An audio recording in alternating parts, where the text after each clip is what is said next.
साथियों नमस्कार, स्वागत है आपका। साथियों आज हिंदी गद्य की तीसरी कक्षा।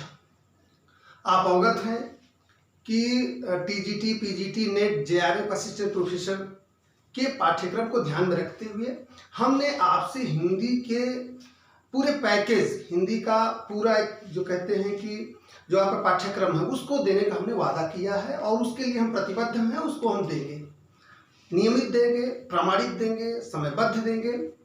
जो भी हम अध्ययन सामग्री उपलब्ध कराएंगे वो सटीक होगी, आपकी परीक्षा के लिए उपयोगी होगी। पिछली कक्षा में हमने आदिकालीन हिंदी गद्य की जो रचनाएं थी, उनकी जो प्रवृत्तियां थी, उस पर चर्चा की। हमने वादा किया था कि आज की कक्षा में राजस्थानी ब्रज और खड़ी बोली को पढ़ाएंगे।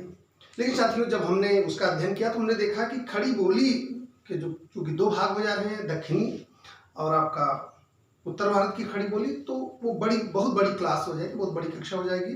तो हमने निर्णय लिया है कि आज की वीडियो में राजस्थानी गद्य एवं ब्रजभाषा गद्य पर बात होगी, जिससे बहुत बड़ा वीडियो न हो। ठीक है, तो चलिए सीधे चर्चा से जुड़ते हैं।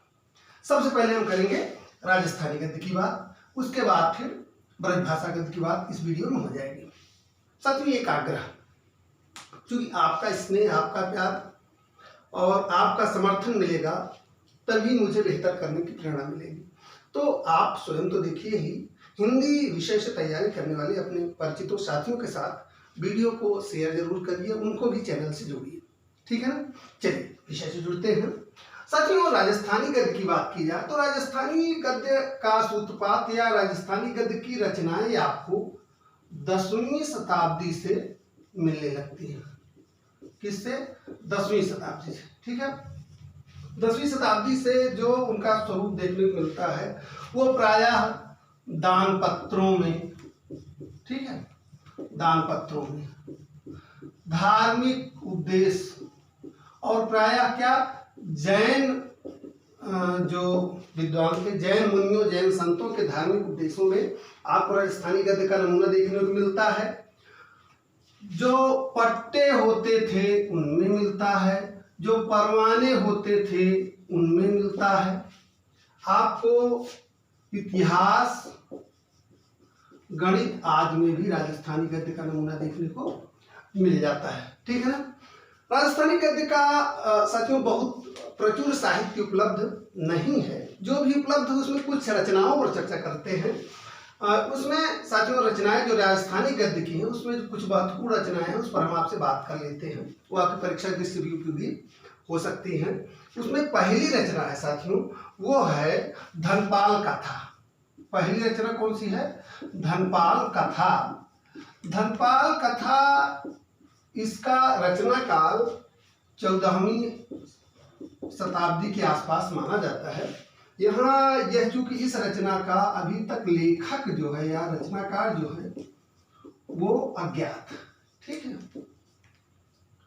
धनपाल कथा के लेखक अज्ञात है। राजस्थानी गद्य की दूसरी रचना है तत्व विचार। तत्व विचार ये भी साथियों 14वीं शताब्दी की है। उसके साथ इसके साथ भी ये समस्या है कि इसके भी लेखक का कुछ पता नहीं है, ये अज्ञात है। ठीक है, अगली बहुत महत्वपूर्ण रचना है वो है पृथ्वी चंद्र चरित्र, जो राजस्थानी गद्य की मिलती है। पृथ्वी चंद्र चरित्र, इसको यह जानना महत्वपूर्ण है, पृथ्वी चंद्र चरित्र को वाग विलास के नाम से भी जाना जाता है। यह पृथ्वी चंद्र चरित्र जो राजस्थानी गद्य की रचना है इसको वाग विलास के नाम से भी जाना जाता है। इसका रचना काल 1421 ईस्वी है। क्या है? 1421 ईस्वी है। और इसको किसने लिखा है? इसको लिखा है माणिक्य चंद्र सूर्य ने। ठीक है, इसके रचनाकार है माणिक्य चंद्र सूर्य।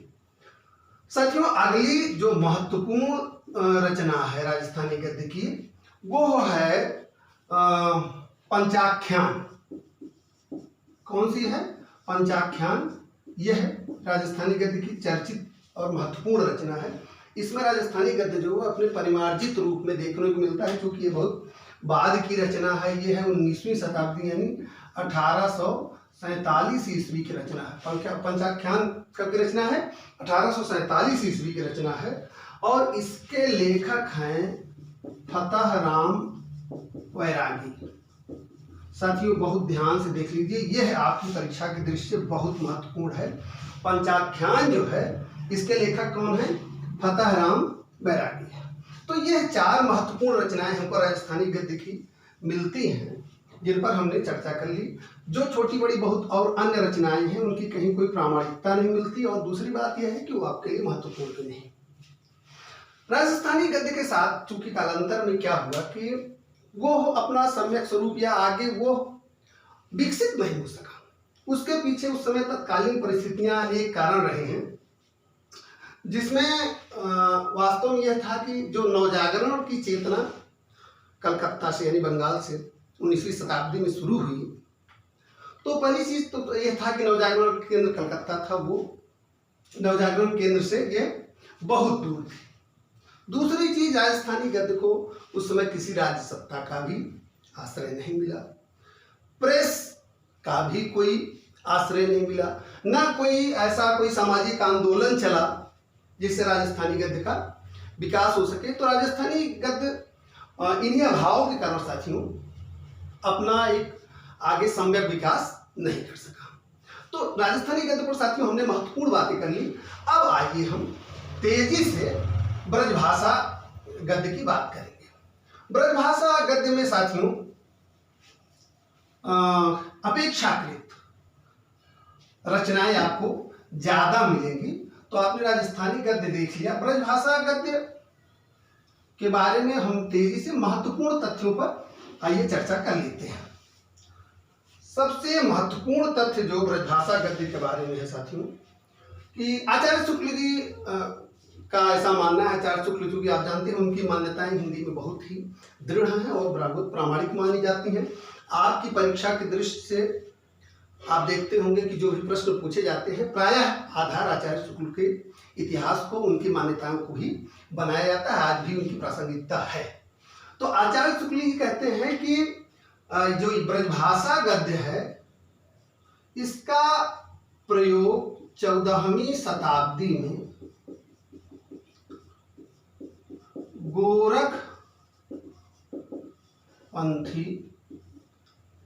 साधुओं या संतों द्वारा, गोरखपंथी साधुओं द्वारा 14वीं शताब्दी में ब्रजभाषा गद्य का प्रयोग देखने को मिलता है। यहाँ एक और महत्वपूर्ण बात आपको बताना चाहेंगे। पृथ्वीराज रासो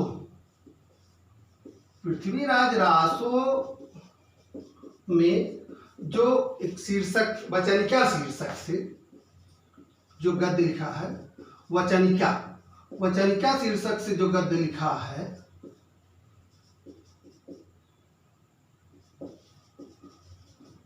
वचनिका शीर्षक से लिखा गया गद्य, इसको राजस्थान ब्रजभाषा गद्य का पहला नमूना माना जाता है। क्या पृथ्वीराज रासो में वचनिका शीर्षक से लिखा गया गद्य जो है इसको एक तरह से कहते हैं कि पहला प्रयोग आप उसको कह सकते हैं कि ब्रजभाषा गद्य का प्रयोग, पहला प्रयोग वहां आपको लिखित रूप में देखने को मिलता है। अब हम आइए आपसे ब्रजभाषा गद्य की जो रचनाएं हैं, यह मैं बताना चाहूंगी। जो रचनाएं अभी आप देखेंगे बहुत ही महत्वपूर्ण है, अनेक बार परीक्षाओं में पूछी गई रचनाएं हैं, इसलिए इसको बहुत ध्यान से देख लेंगे तो आपका तैयार हो जाएगा। ब्रजभाषा गद्य के कुछ जो महत्वपूर्ण रचनाएं हैं उसमें सबसे पहला नाम हम लेना चाहेंगे, वो है श्रृंगार रस मंडन। पहली रचना कौन सी है? श्रृंगार रस मंडन। ये आपने नाम सुना होगा। श्रृंगार रस मंडन बहुत महत्वपूर्ण, बहुत चर्चित रचना है। इसका रचना काल 17वीं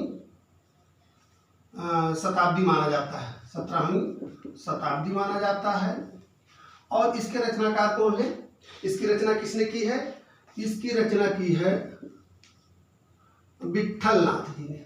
यहाँ यह भी साथियों आप जान लीजिए कि ये जो हम लिख रहे हैं पुस्तकें चूंकि बहुत महत्वपूर्ण है आपकी परीक्षा की दृष्टि से, तो इसका रचना काल और इसके रचनाकार इनको आप साथ में याद करते चलिए। विट्ठल नाथ इसकी रचना किसने की थी? विट्ठलनाथ जी ने की थी। ब्रजभाषा गद्य की दूसरी महत्वपूर्ण रचना ये देखते हैं, वो कौन सी है? वो है 84 वैष्णवन की वार्ता। 84 वैष्णवन की वार्ता, उसके साथ एक और रचना है 252 वैष्णवन की वार्ता। 252 वैष्णवन की वार्ता। साथियों इसका भी रचना काल 17वीं शताब्दी है। और इसके रचनाकार कौन है? 84 वैष्णवन की वार्ता और 252 वैष्णवन की वार्ता के इसके रचनाकार हैं गोकुलनाथ जी।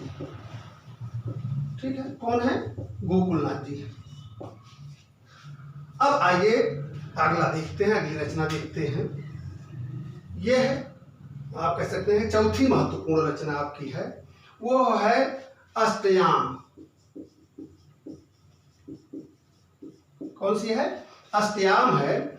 अष्टयाम का रचना काल साथियों 1603 ईस्वी माना जाता है। इसको बहुत ध्यान से इसका देखिए। अष्टयाम का रचना काल 1630 ईस्वी। यह है नाभादास की रचना है। इसमें साथियों अष्टयाम में दिन के 8 प्रहरों में भगवान राम के क्रियाकलापों का वर्णन किया गया है। यह इसका विषय है, जो रचना विषय है अष्टयाम का यही है कि भगवान राम के दिन के 8 प्रहर में उनके क्या क्रियाकलाप होती है, उनकी दिनचर्या का बहुत ही महत्वपूर्ण वर्णन किया गया है। उसके बाद में साथियों अगली महत्वपूर्ण रचना है अगहन महात्म्य। अगहन महात्म्य, और अगहन महात्म्य के साथ एक रचना और है, वो है वैशाख महात्म्य।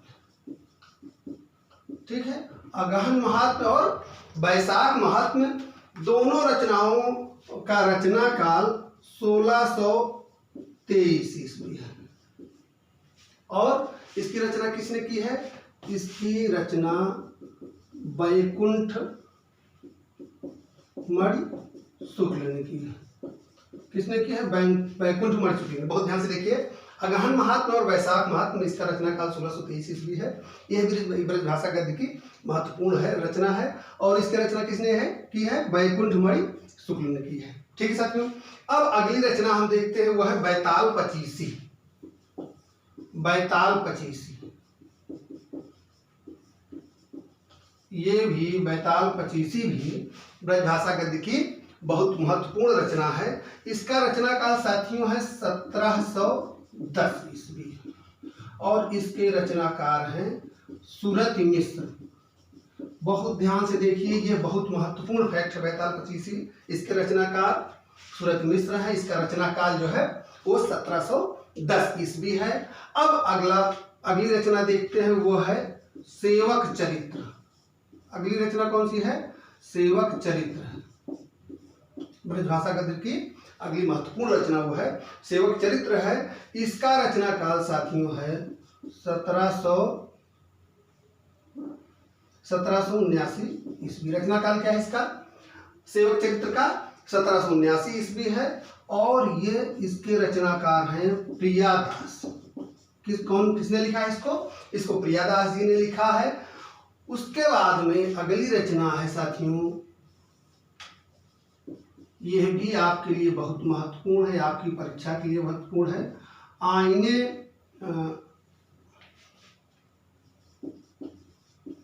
आईने अकबरी की भाषा वचन क्या। यहाँ मैं आपको बताना चाहूँगा, ये जितने भी नाम लिखे हैं, आपने नाम सुना होगा, आपकी परीक्षा की दृष्टि से ये सारी रचनाएं बहुत महत्वपूर्ण है, इसलिए इनको बहुत ध्यान से देख लीजिए।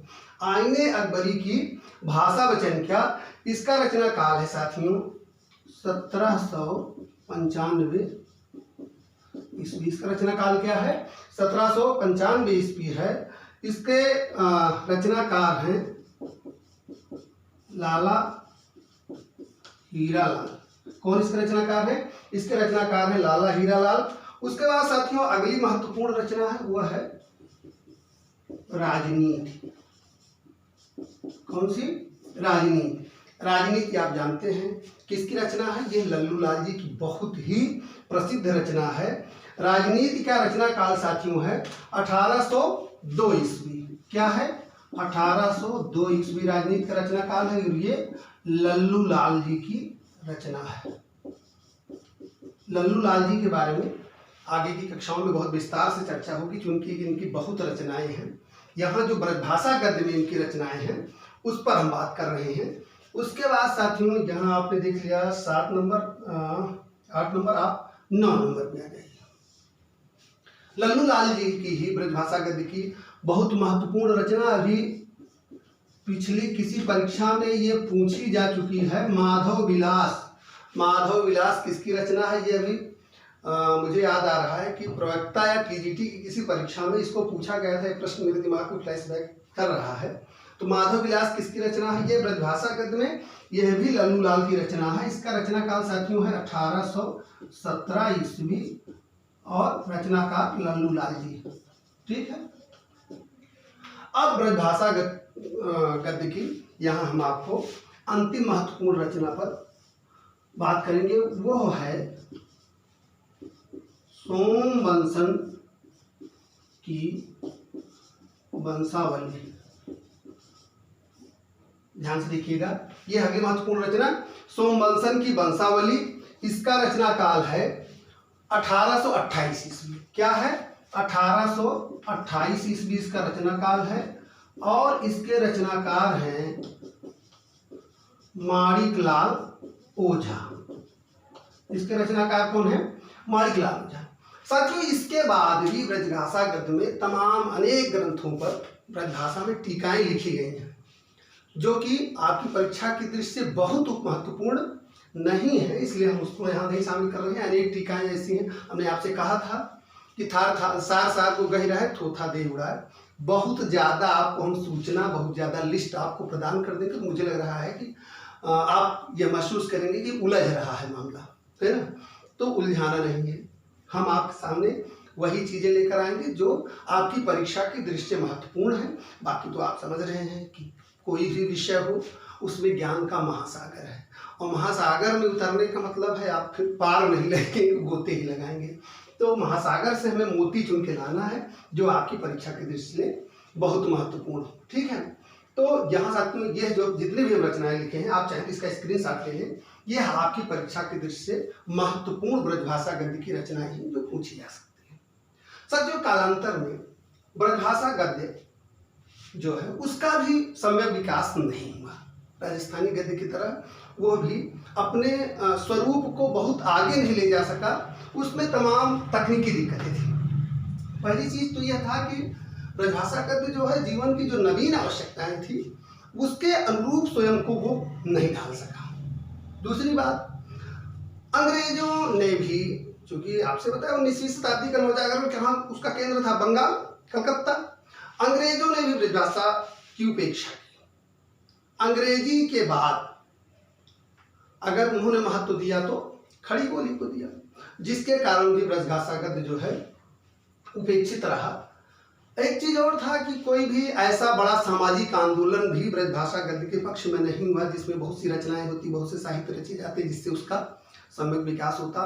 तो कालांतर में ब्रजभाषा गद्य भी क्या हुआ, अपने स्वरूप को व्यापक न कर पाया, उसका विकास नहीं हो पाया।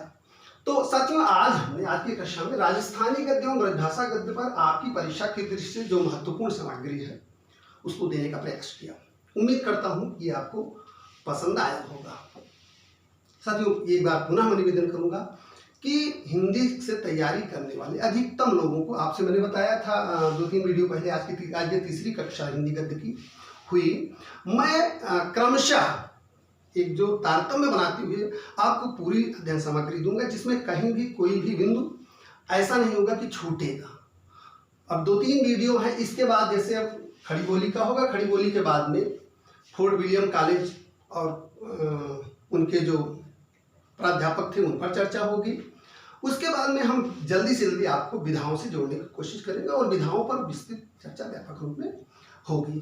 तो अधिकतम लोगों को जो तैयारी कर रहे हैं आप चैनल से जुड़िए। हम वादा करते हैं कि आपकी सफलता में जितना भी सहयोग हो सकेगा हम करने का प्रयास करेंगे। तो फिलहाल आज इतना ही, मिलते हैं अगली कक्षा में नए प्रकरण के साथ। खड़ी बोली। तब तक के लिए धन्यवाद, नमस्कार।